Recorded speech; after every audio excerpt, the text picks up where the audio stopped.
Hey everyone, this is Marco Trimboli. He is my mental performance coach from Boxout Performance. And today we're going to be talking about goal setting and how to basically stay motivated as you're trying to achieve your goals. Marco, thanks for being here. No problem. Thank you for having me.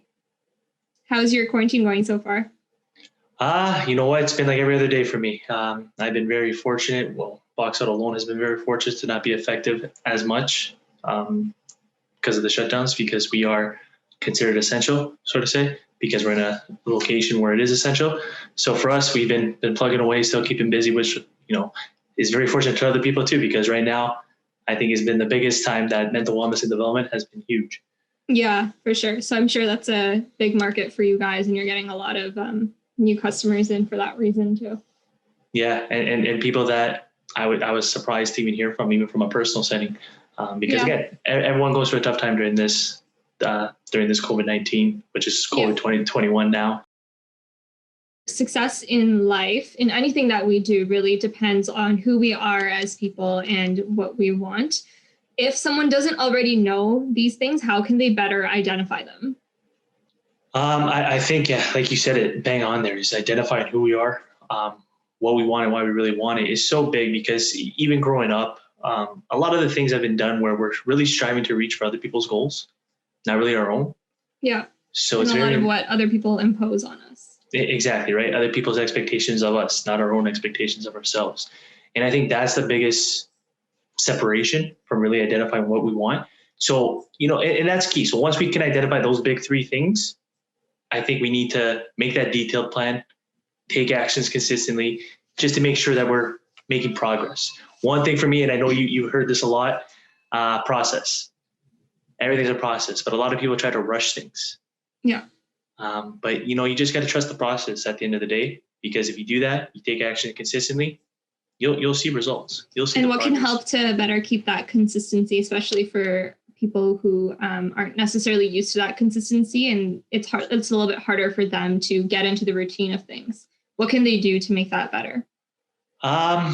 Again, everyone's different, and as you know this, a thing for I'll give an example about myself. For me, it's first identifying. What do I feel is holding me back? What is it? A challenge for me. Mm-hmm. And then from there, just realize, okay, write down these notes. This is what I want to accomplish today. Do this, right? Because sometimes when we don't write things down, we lose it. Forget it. Yeah. We forget it. Our mind can only take so much. What sorts of questions should we ask ourselves when we're going through this process? What sort of questions? Just like the beginning, like about who we are, what we want, why we want it, and then identifying what am I most missing in my life right now. Right? It can be something that you've always wanted to do for a long time but haven't done. Yeah. Why? Like what and why? A lot of questions like that, I would say.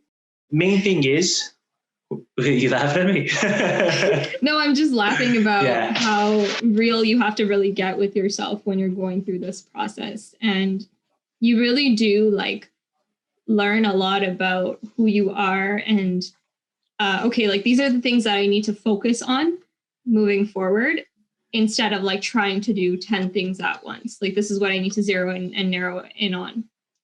Absolutely, right? And just perfect example, even with to-do list in a day, a lot of people have about 15 to 20 things on that to-do list. Guess what?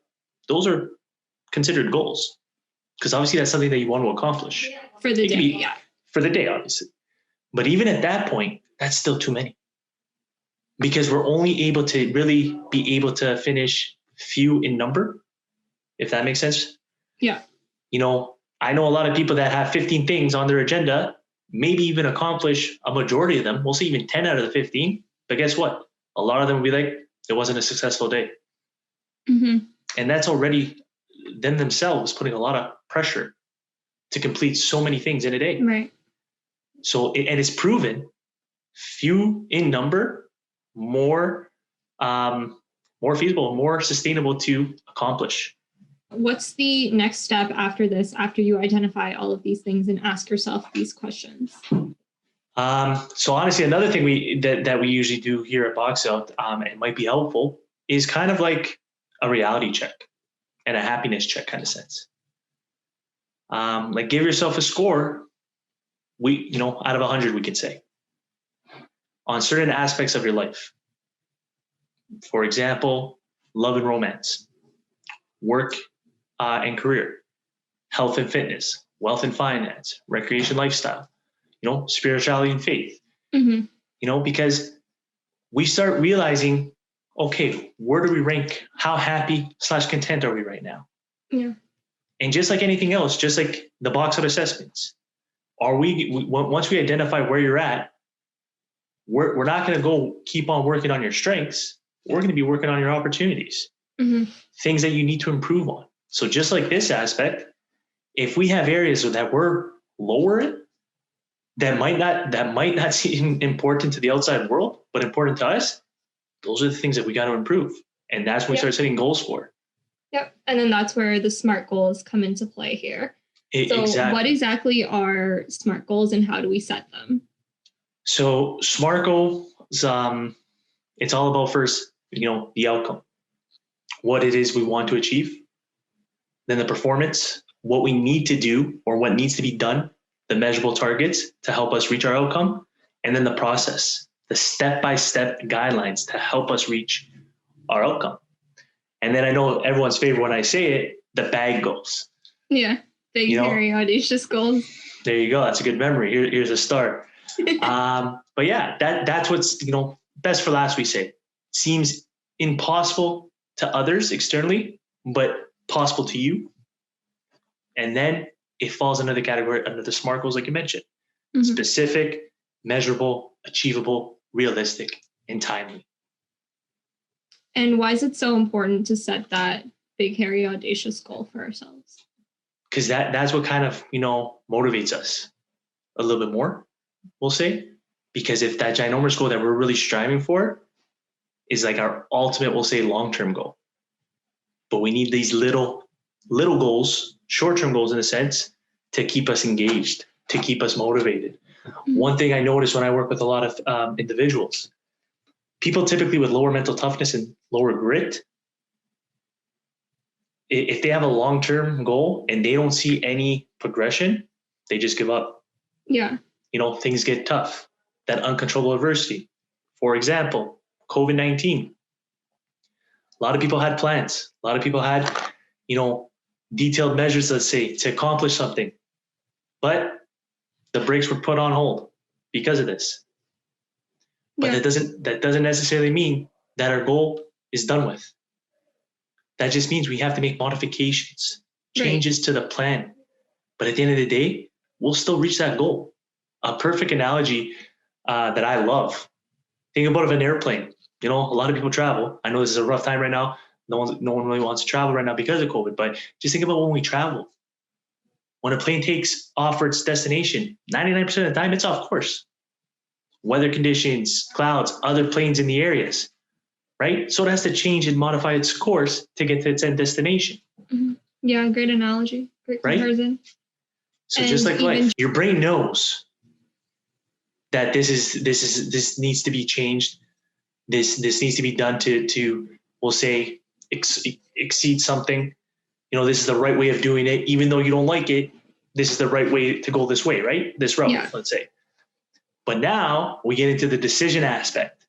This is the psychology component, where if we're low on adaptability on that sense, we might not change. We might not do it, even though our brain's saying, you got to do it. Now we get into the psychological component, the mindset part, where it's saying, interesting. Hey, no, this is what we need to do. But for people that are, like you mentioned, not comfortable changing, it's going to be more difficult for them, more challenging for them. And how can they change that aspect of themselves in order to better be able to adapt, especially when it comes to decision making? Yeah, it's probably the most heard about saying that everyone's heard about, even myself. But like when I heard it, it was just like, that's the most cliche thing I've ever heard. It's that famous saying, you got to be comfortable being uncomfortable. Yeah. Right. And that's just basically like as simple as that. You can say is we can't be afraid to take chances. We can't be afraid to try new things. Not everything goes as planned all the time. Yeah. Obviously other individuals they rather stay in their comfort zone instead of trying something new. I remember as a kid, I used to dislike every time that my family would rearrange the family room, put the TV somewhere else, put the couches against there, because and now you're starting to realize those small things about yourself. Yeah, I didn't like change. I wanted things to be the same. Yeah. But then I realized, all right, what's the big deal? Doesn't work? All right, then I can change it back if I had to. But and that's something that's also developed like over time as you go through certain situations, like in jobs and business, and even yourself working in a startup, like the environment is just so uncertain. So that's a skill that you develop over time as well. Absolutely. Another prime example, I come from a family business where I used to work, 7 to 4, like straight hours, construction. I had to adapt to do what I'm doing today. Just like any other entrepreneur out there, you got to adapt as time goes on. Speaking of entrepreneurship, why are these important specifically for entrepreneurs? Why are these specifically important? Honestly, I'll be completely honest. They're important for everybody. But we'll say specifically for entrepreneurs is because entrepreneurs, I think, feel they get the most backlash from outside people. Like, when they have their bad goal of starting a successful company, other people externally might be like, oh, you can't do that. Why are you even trying? You're wasting your time. They're already getting that negative reaction to that. So entrepreneurs then start internalizing a lot of things, or majority of people might start internalizing a lot of things. If you believe in something that can be really successful, let's say, just because you get shut down doesn't mean that's the end of it. Yeah. Right? Some people that they push or something, they go to someone, they hey, this is my company, let's do it. Just because that individual says no, doesn't mean that's it. Doesn't mean that your dream's done. No, you keep going. You keep doing the things that you need to do if you're very passionate about what it is you're doing. Like, for example, Boxout. Boxout wouldn't have started if Abs and the co-founder Varun said, I don't want to do this when times got tough. Yeah, or if they got rejected by one person. Or exactly. Or if they got rejected by one person, just gave up. No. If you're truly passionate about something, you truly believe in something, keep doing it. Sometimes we tend to give up on our goal or our vision because we don't see progress right away. But how can we stay motivated while trying to achieve our goals? Again, like I say, everyone's different, but the common thing that I see throughout a lot from motivation aspect is just continuing to set up, we'll say, these intermittent short-term goals, just to feel like, okay, like the to-do list. If you have a to-do list with 5 things and you accomplish that, guess what? That's going to motivate you to keep going, keep you engaged. So just setting up like these little to-do list goals or just everyday goals, just to keep you excited, because everyone, I understand when everyone has goals or has something to do and they don't do it, they get demotivated. Yeah. They just don't want to do anything after. And I think we're all pretty guilty of that. 100%. I was the number one, I would say, culprit being guilty in that. If I didn't accomplish something, I would get down on myself. Yeah. I would internalize everything. I'd start blaming everybody else. I blame the world. I blame COVID. Like if it was a time of COVID, that I would blame COVID. And another thing that like you mentioned to me as well that was really helpful is that you can only control what you do and not what other people do. So it's important to set goals that relate to what you can control. And that's exactly what I was getting into. That's perfect that you brought that up. At the end of the day is I can only control what's in my power. And that's where I wish I knew about this when I was younger, but I learned it now and it's been so helpful. Just like, think about it. You're into media relations, obviously, creating content, right? Yep. I know there's so many social media we'll say growers out there that you can buy followers. Yeah. Right. And don't do it. I don't recommend it. But just this for an example, some people for a goal of their own says, I want 50,000 followers. Right? that is not a smart goal. Because if you follow the acronym, specific, measurable, achievable needs to be within your power. Mm-hmm. But what you can do is create the content, how much content you want to create in a day, how much content you want to create in a week. That's what's in your power that you can do. But we can never achieve something in the sense that we're relying on other people, let's say, right? If that makes sense. Yeah, for sure. You know, it's like myself. It's like, I want this many people to be a part of Boxout.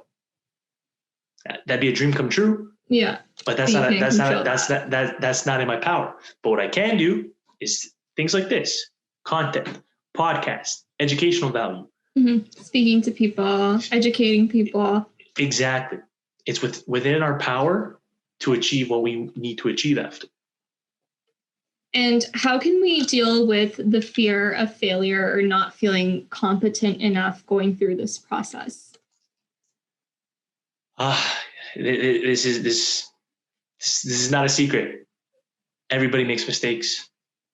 Everybody fails. But it's how we rebound from it. Coming from, and you know my story. You know my background. I failed plenty of times. I made a lot of mistakes. But it's how you get back up from those mistakes. It's how you rebound from those mistakes. And that, again, is all a part of mental toughness, composure, grit, and the confidence within ourselves. But also, more importantly, I would say, the growth mindset. And what are some ways that we can help to develop the growth mindset aspect? Because that is a super important aspect for any sort of venture or initiative that you have, whether that's like a business or that's online, or starting up a podcast or a YouTube channel. So yeah, when it comes to growth mindset, it's just believing in yourself that, hey, no matter what, you're always gonna achieve something. Yeah, you might make mistakes along the way, but not get held back from that. Not get complacent, not get content, not be afraid of making a mistake. I used to be an engineer, right? An engineer type from a psychology component where I would prepare for the worst before it actually happened. Yeah. So I have a lot in common. Right? So I would already talk myself out of something before actually doing it, because I would be thinking worst case scenario. But you know what I realized? And honestly, I know his ego's gonna go up a bit, but I gotta think abs for this, because he taught me, what if you just try it? Who knows what will happen? And believing that really helped me. And going into that, like you mentioned, Abs, your coworker was a huge part of that. Mm-hmm. So I think it's super crucial to have people around you who motivate you and who are also like different personality types from yourselves. Can you explain like a little bit more about the importance of having not only like diversity in terms of race, but also diversity in terms of like mental diversity in your team? And even aside from work, just within your personal life, having like people who around you who motivate you, who have different personality types? I think the best thing to summarize what you just said there is just like finding yourself in a healthy environment. Yeah. Right. Just having that positive reinforcement instead of the negative environment. Because I grew up we'll say with some people that I grew up with, I had to separate myself that I've been friends with since I was 3-4 years old. I didn't cut them out. I just distanced myself. Yeah. Right. Sometimes you grow apart from people and you outgrow certain people based on like how you evolve throughout the years. Exactly. Like I respect them. I hope they do well. But for me, it was a negative environment where I had to surround myself with a positive environment, like Abhinav and the rest of the team from Boxout, and even individuals from the RVZ program. Even though majority of us are all different types, because we're all different. We know this. There's no two people in the world that are the same. Even identical twins, not the same. Yeah. Right? Just being around people that you can talk to and feel comfortable talking to. And that can be the biggest obstacle, let's say. People actually being comfortable talking to other people. Communication. Right?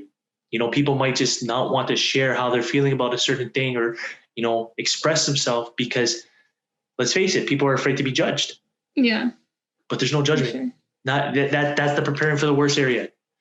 right? They're afraid to be judged based on what they say, but also just afraid to be judged based on the things that they put out. And especially because we're in an era of like social media where, you know, anything you put out on the internet is permanent and other people can like literally see it and judge you in an instant.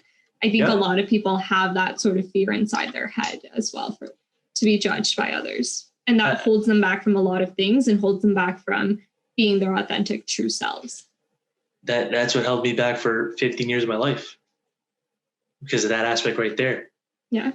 Right. That mentality. Yeah. That mentality held me back for 15 years of my life, where, you know, my story about depression, anxiety, where if I didn't do the things that I'm doing today, if I didn't become aware of myself the way I did through Boxout, the assessment and training, who knows where I would be.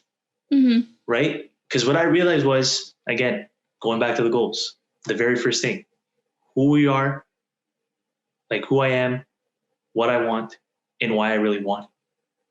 Because my version of success is different from your version of success. But your version of success is different from other people's version of success. Yeah. Everyone has a different version of success, right? But like you mentioned, in society, social media, people say, oh, you need this. Oh, you need that. Oh, you got to buy a car. I used to drive around my work truck with railings on the top. And I would hear everyone saying, oh, that's embarrassing. You got to buy a car. And I honestly would say, how did I get here? The same way you did. Yeah, it just gets you from point A to point B. You don't need That's all it is, because other people have these expectations and beliefs that this is what they need to do to succeed. The power to them. But it doesn't necessarily mean that's what you need or that's what I need, because everybody is different. It doesn't necessarily affect us on the inside. Like just because people have these ideas of what success looks like, that's their limiting beliefs. That's on them to figure that out. And that's sometimes their insecurities. And I think you're right. Like we don't need to personalize that and internalize that within ourselves. Like we should build up our own sort of perceptions of what success looks like to us and what we want to achieve. And that's all that matters. It's what we want to achieve. What's important to us, right? Because once we identify that, then honestly, I tell people that probably might be the hardest part. But after that, smooth sailing. And what if people don't know what they want to do? How would you suggest them to go about figuring that out? Just really dig deep. Really dig deep and truly think, because something that I believe, again, this is just a perspective in my opinion, I think deep down people really know what they want to do.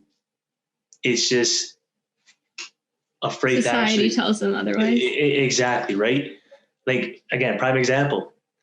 I don't know if you recall this, because I know there's a little bit of an age difference between us, but I think it was grade 3 where they would ask us, what do you want to be when you grow up? And you had to write it down. Yeah. So for the longest time, I couldn't remember it. Everyone would always ask me, oh, what did you know what? Because my girlfriend at the time was a teacher, and she would say like, oh, we're doing this with the kids. I'm like, oh yeah, I remember doing that. She's like, what did you write down? I'm like, I don't remember. And this is when I was working with the family, unhappy, not doing what I want. So I'm like, I don't know, like just brain fog. Then when I finally made my decision to leave the company and then go a part of Boxout, it was like it all came back to me. Like you a fan of Big Bang Theory? Yeah. Okay, you know at the beginning credits when it just like goes through the universe? Yeah. it all came back to me like that. I actually remember it in the specific order what I wrote down. I wanted to be a professional athlete. That was number 1.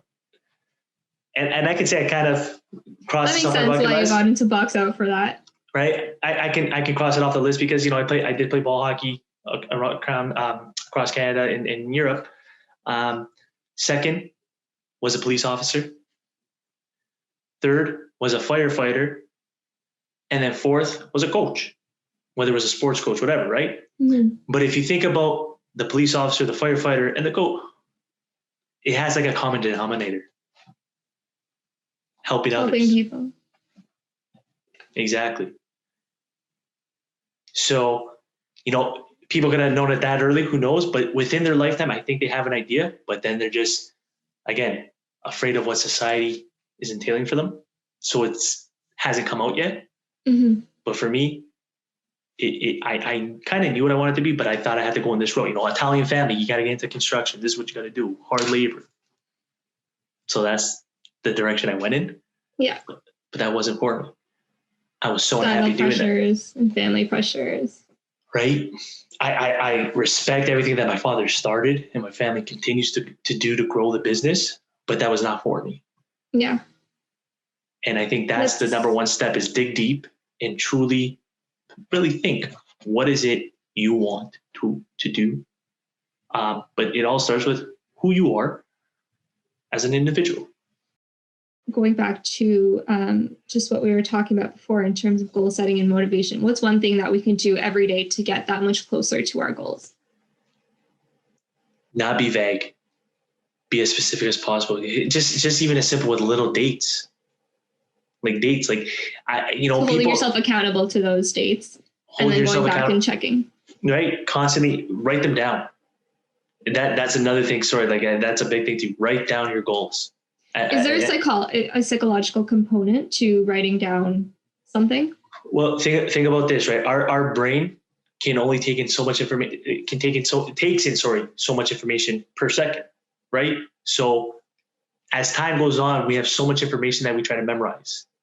So if we were to just say to ourselves, okay, I'm going to do this today, I'm going to do that today, I'm going to do this, hey, guess what? That can get lost in 10 to 20 minutes. Mm-hmm. So here's an example. Nabila, what kind of phone do you have? iPhone 11. Okay, how many gigabytes does that have on it?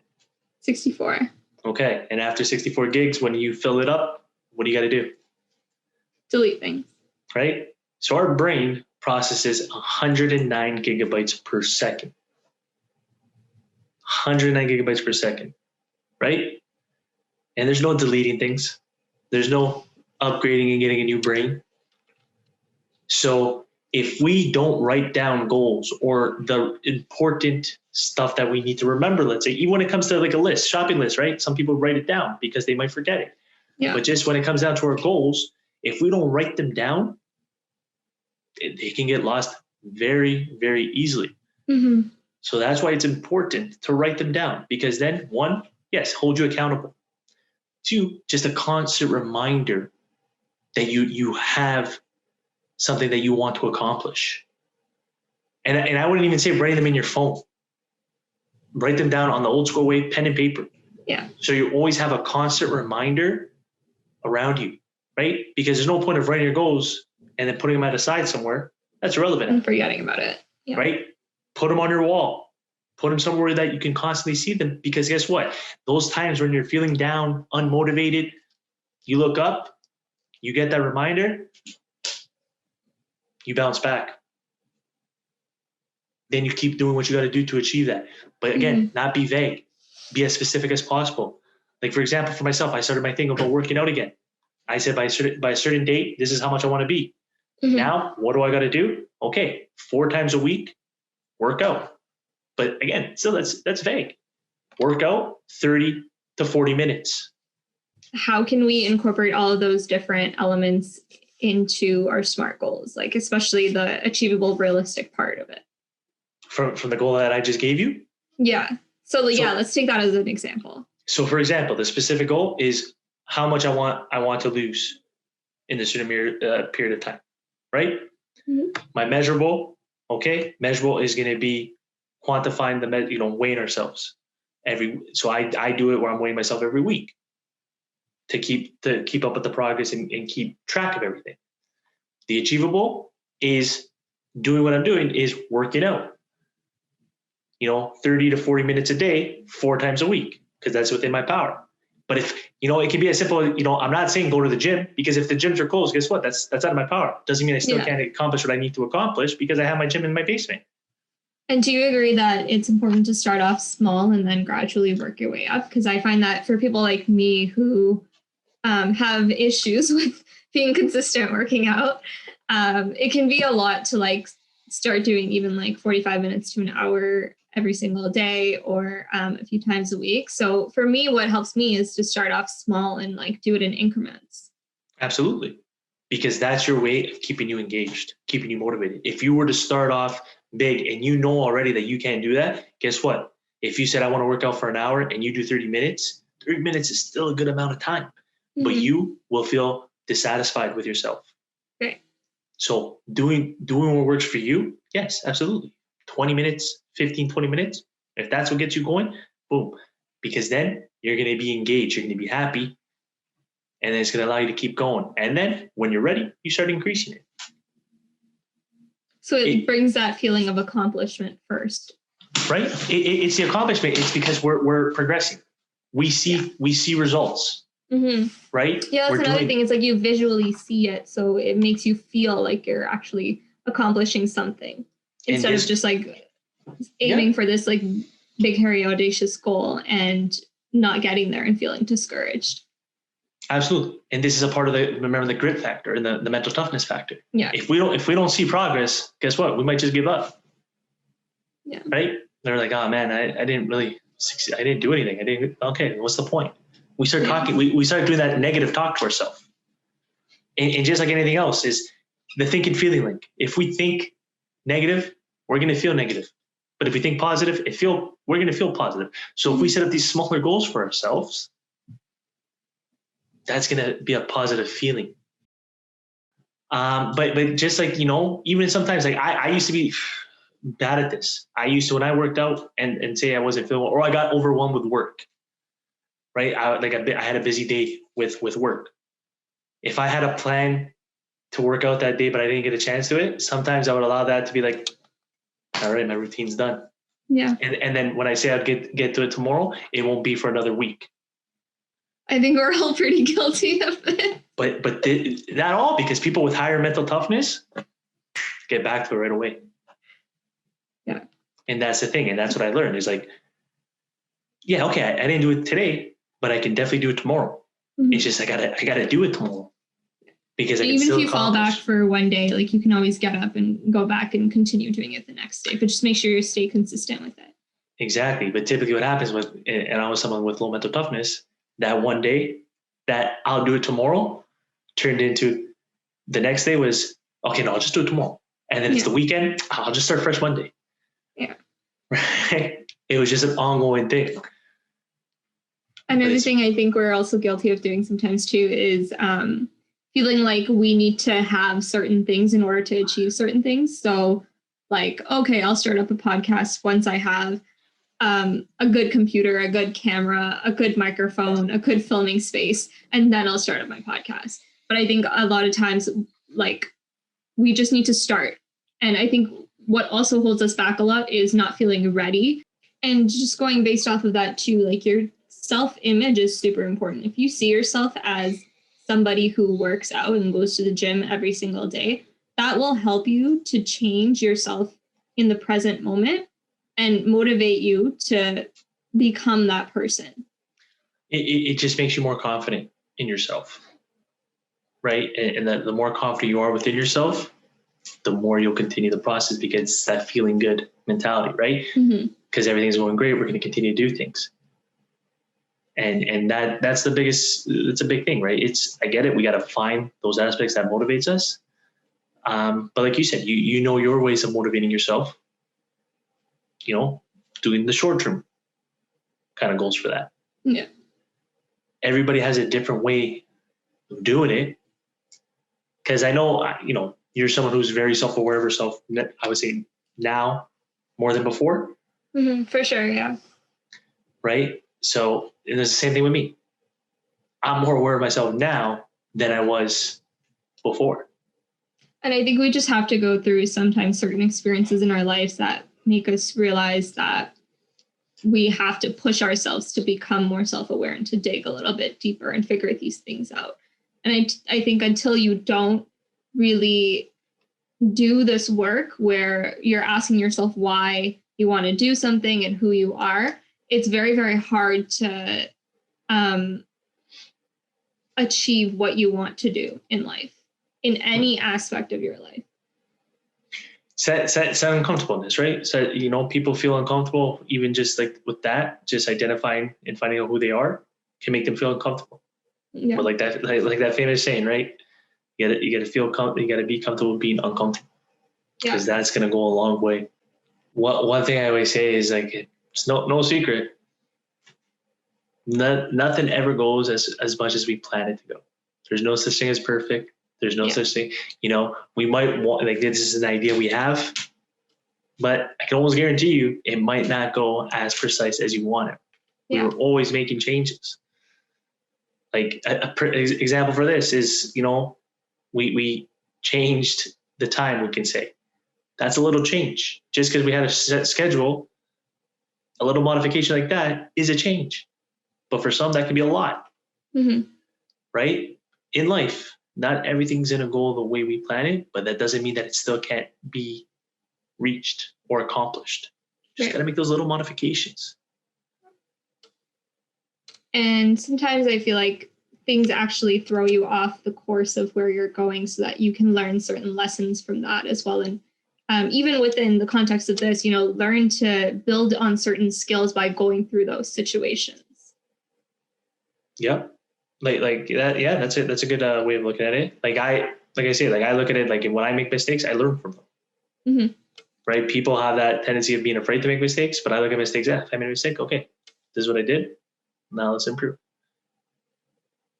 So it's just like that uncertainty. It's just like, it's okay to make mistakes. You might feel good making a mistake because it might teach you something in the long haul. Well, this was really insightful. Thank you, Marco, for being here again. And I'm going to be linking down below Marco's contact info and Boxout Performance and RVZ as well. Do you have any last words, Marco? First, I just want to say thank you for having me. I really had a lot of fun today. What you and RVZ are doing has been fantastic, and very happy to be a part of it from a Boxout perspective. I appreciate that. Thank you. What I can say is just like, yeah, if anybody interested in just, you know, talking or just really, we'll say, bringing awareness to yourself, feel free to reach out. You'll see my contact information from Nabia, which she posts on the YouTube channel there. But I think first step is just that self-awareness within ourselves.